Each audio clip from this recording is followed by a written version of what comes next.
ఇటు ఆంధ్రప్రదేశ్ ప్రజలను కూడా దోషిగా చూపించాలనే ఒక రాజకీయ వ్యూహం ఏమన్నా ఆయన నడుపుతున్నారా? అసమర్థుడి ఆకలి కేకలని ఓ టైటిల్ పెట్టచ్చు అనమాట. నేను చెప్పిన పదం ఇందాకనే, నువ్వు సుదీర్ఘకాలం పాటు పరిపాలింది కాంగ్రెసే కదా, ఎందుకు చేయలేదు అప్పుడు అంటున్నా. రాజశేఖర రెడ్డి వచ్చేదాకా డిజైనే లేదు కదా జోరాల ప్రాజెక్టుకి. వచ్చిన తర్వాత రాజశేఖర రెడ్డి కంప్లీట్ చేయలేదు.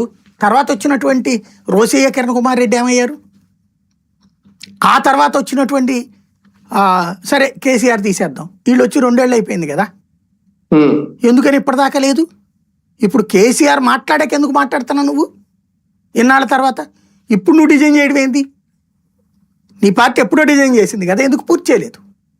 అప్పుడు సమాధానం ఎవరు చెప్పాలా?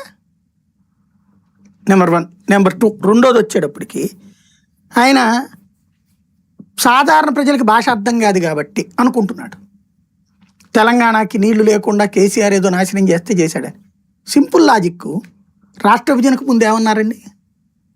ఆంధ్ర నీళ్లు దోచుకుంటోంది కాబట్టి అన్నారు కదా. మరి రాష్ట్ర విభజన జరిగాక తెలంగాణకి హైయెస్ట్ సాగు ఎట్లా వచ్చింది? నీళ్ళు లేవు కదా, కేసీఆర్ ఏం చేయలేదు కదా, తెలంగాణ నీళ్ళని ఆంధ్రాకి దోచిపెట్టాడు కదా. మరి భారతదేశంలో అత్యధిక పంట సాగు తెలంగాణకి ఎట్లొచ్చింది?